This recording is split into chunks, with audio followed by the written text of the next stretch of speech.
I would love to ask you some questions. Yes, please.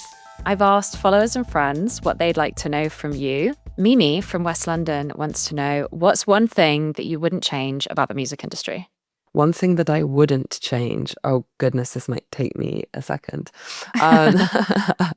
Okay, one thing I wouldn't change about the music industry right now is that I feel like it's gotten to a point where it's a lot more democratic in some ways than it ever has been, with the advent of, as much as I'm always complaining about having to promote myself on TikTok and stuff, having access to social media means that anyone can put up a clip of them singing and it can get traction. They can find an audience, even if it's a really small one. Even like 20 years ago, even maybe 10 years ago, there was such a lot more gatekeeping from industry people and like tastemakers. And I think, yeah, it's become a lot more, even if it's what, I'll be the first person to complain about the industry and talk about how it's not perfect. I do think that is really amazing that people can kind of have a very untraditional path to getting into the music industry now.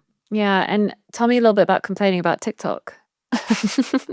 I mean, the flip side of what I was just saying is that the onus is now so much on artists to promote themselves. And I think a lot of labels are really absolving themselves from the responsibility of promotion and kind of just say, you're the artist, go and make TikToks. But I think sometimes posting as much on social media to the extent that you're kind of expected to as an emerging artist in this day and age, it's kind of like another full-time job, on top of the other obligations that you have of making the music and performing live and doing a rollout process of making the artwork and things like that. It can be extremely time consuming. It's not my favorite thing to do, but it's simple, you can't really avoid it. I think I'm just trying to find a balance that feels healthy for me, because there are times that I really enjoy like posting online and sharing things and sharing parts of my life and stuff. So I think it's just like finding a balance that works for you, but sometimes that balance is not in line with, what the higher ups are asking for, if that makes sense. Being inquisitive about the tension, I think, is really important, because sometimes it is fun and I like to think, oh, well, I'm gaining a new skill if I'm learning how to use the Instagram edits app. And then sometimes an hour and a half's gone by and I'm thinking I haven't written anything today and I could have written. So being curious always about like, where is this benefiting me and what's happening when it's falling down and it's not being worth it, but also having a responsibility for the people that are there to help you. I'm not sure that I got that so much with I didn't at all with my first book, but this time, actually, the marketing team, they were like, we can help you make reels. What? That's amazing. Amazing. So yeah, you need that for music labels too. Definitely. Daniel from Nottingham asks, who's your dream collaborator? Ooh, okay. Immediately, the first person that comes to mind is Kendrick Lamar. I wrote my dissertation on him at uni. My perspective was like, rap lyrics are just as much like literature as, Shakespeare. And he's just such an amazing lyricist and has always been, since I was a teenager, has been one of my favorite artists. I think he's just a phenomenal writer, maybe the best we've got, and just is such a diligent artist. Like his whole discography is just exquisite. So I would love to work with him. Yeah, he's probably my number one, but loads of others come to mind. I don't know, Lauryn Hill, Stevie Wonder. There's loads, but I'll say Kendrick for this. We need to put that out into the ether now, so that's good. Yeah, I want to do like a whole podcast episode deep dive into your dissertation. You need to go and make one because that's so interesting. Tell me who you were comparing him to in the dissertation. Like, what were the lyrics that you were pulling out and putting next to Shakespeare? Well, the dissertation was actually just about one of his albums, To Pimp a Butterfly, and I was looking at specifically the white gaze and how it interacts with Black masculinity as a kind of something to be feared and also like fascinated by. So I was looking at the lyrics, I was also looking at the artwork and the visuals, which in retrospect wasn't very relevant to an English literature dissertation, but I was like, I'm just going to do what I want. I had such a good time writing it and would love to kind of go back and maybe work on it and rework it and, I don't know, put it online at some point. But it would definitely need a lot of extra attention before it ever was read by anyone other than me. What a joy to be studying and be able to do something where you're so interested and excited about it. I miss that time of life. Not that that time of life ever has to end, but to be able to commit to a project like a dissertation, it's a really special thing. It's really special, but we get to, like, writing a book is basically the same thing, you know? Exactly. And you In get a some party ways. at the end. I think I'm a also party. interested that you were talking about lyrics and literature and kind of now having written a lot of song lyrics and writing a book. Tell me about the difference for them. I think something that we talk about on this podcast a lot is like how you decide whether a creative idea that you want to express is a song or a movie or a play. What for you is that difference when you're sitting down, whether something's going to be in your book or in a song? That's a really good question. Because actually, so my book is called Maelstrom, and when I first stumbled upon this word, because the title came before the story, like I was like, I want to write a book with this title, and the title really led me to the subject matter and the story. But when I first found the word, and I was like, oh my God, I love this word. This is such like this is giving me all the creative feelings.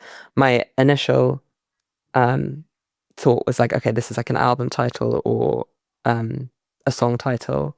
And then, yeah, something just felt different. And I, had known that I wanted to try and write a book, and it just felt maybe more that. But I think it's a gut thing. And I did actually have an album that was under a working title of Maelstrom for a while, and then it just stopped feeling right. So I abandoned it, and I was like, no, this is my book title. But yeah, it's another thing of just, there's no rules. You can do what you want, whatever feels right for you, and allowing yourself also to change your mind and kind of flip-flop around a bit. I've always find that quite useful. Changing your mind is a really important part of everything. I think try things, commit to an idea for a little bit. If it doesn't feel right, you can change it. I'm doing that all the time with like character, perspective, tense, and then also just not looking back until once I've decided I've made a change, it's just about moving forward. I think that's a really good piece of advice. I'm really bad sometimes at moving forward, but it's really like it saves you a lot of time, I feel like. My next question is from Lily on Instagram. It's a really lovely one. Hope Handwritten genuinely got me through a really hard time, and I keep thinking about how someone could make something that's exactly what I needed. Do you ever think about that when you're writing, that someone somewhere is going to need this, or is it purely for you? Lily, that's a beautiful question. Thank you so much. And thank you for all of the other questions, everyone. But that's really beautiful to hear and very moving. Yeah, particularly with Hope Handwritten, I really did feel like someone else needs to hear this. And I think I had a big crisis of ambition, I would say, when I was making Hope Handwritten, because I've always been a very, very ambitious person. And I had a few logistical roadblocks when I was making Hope Handwritten in terms of my record label not wanting to put the album out, and then changing record labels. And that's part of the reason why the process took so long. And so I really had to find this inner well of resilience that I hadn't had to tap into before. The thing that really kept me going was not thinking about what might happen when the songs come out and streams and, all of that external validation in that sense and numbers. The thing that really kept me going was even if there's one Lily in the world who really needs this music, that is so worth this pain. So that is really the thing that kept me going through making Hope Handwritten. So I'm so glad that it's worked out and it found Lily. Even if Lily was the only person to ever have listened to this music, my job would be done. Crisis of Ambition is a really good album title too. Yeah, or a book. Who knows? Yeah. No, that's so good. Do you save all the amazing things that people send you? I kind of have a folder on my phone that only I can see. And if anybody ever sends me a nice message or I see a review, I save that and go back to it. I think it's really important to remember and hold on to those things because it can be quite easy to be drawn towards the more external validation in terms of sales or review in a newspaper. But it doesn't matter. If one person's connected with something, those are the things to hold on to.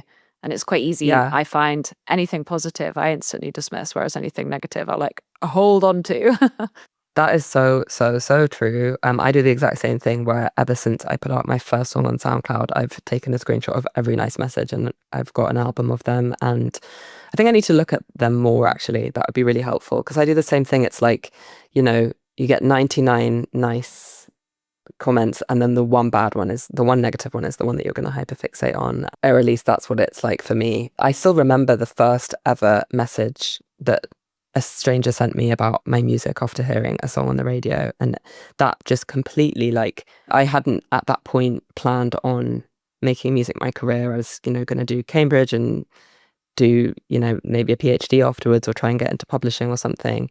But I remember receiving that message and thinking like, okay, this is what I think maybe my purpose is to tell stories, because, that this woman had messaged me saying that her family had recently lost a loved one, and she and her children had heard this song of mine, and it had given them a moment of peace or whatever. And I was like, okay, if I can do that, like, even if it's just for a moment for people, that is just an absolute gift and an honor and an amazing thing to be able to do. So I still remember that message from 10 years ago. Oh, that's so nice. Also, like, isn't that just such a fantastic thing you can do that costs nothing to somebody? When you enjoy something, just to be able to like reach out and tell them. I think we think that creative people or artists are like these kind of unreachable different people, but you can send anyone a message. This is completely different, but I've been leaving Google reviews every time I go to a restaurant that's just like 5 stars and I enjoy it because it costs you nothing. That It goes really a long helps way, somebody. I think. Really helps them, yeah.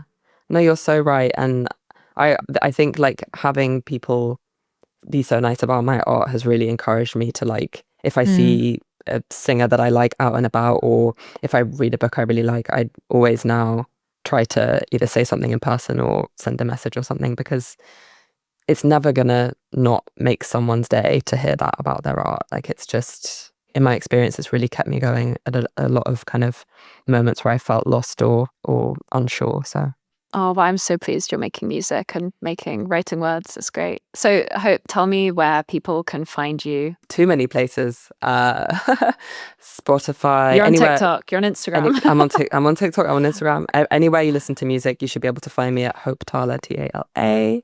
And in a couple of years, a year and a half-ish, you'll be able to find me hopefully in bookshops. But this has actually been so cool because this is the first interview where I've spoken about anything book related. So it's been cool to, like, it feels more real now having spoken about it a bit.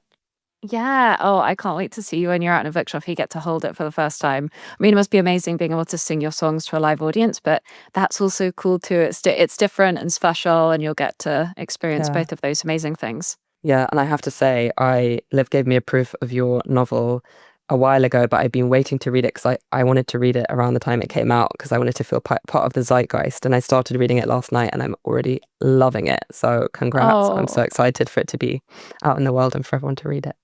Oh, thank you. I'm excited. Well, I hope you enjoy it. I'm already just like, I'm like on the edge of my seat. Like, I wasn't expecting it to be so, I don't know, it feels like a real page turner.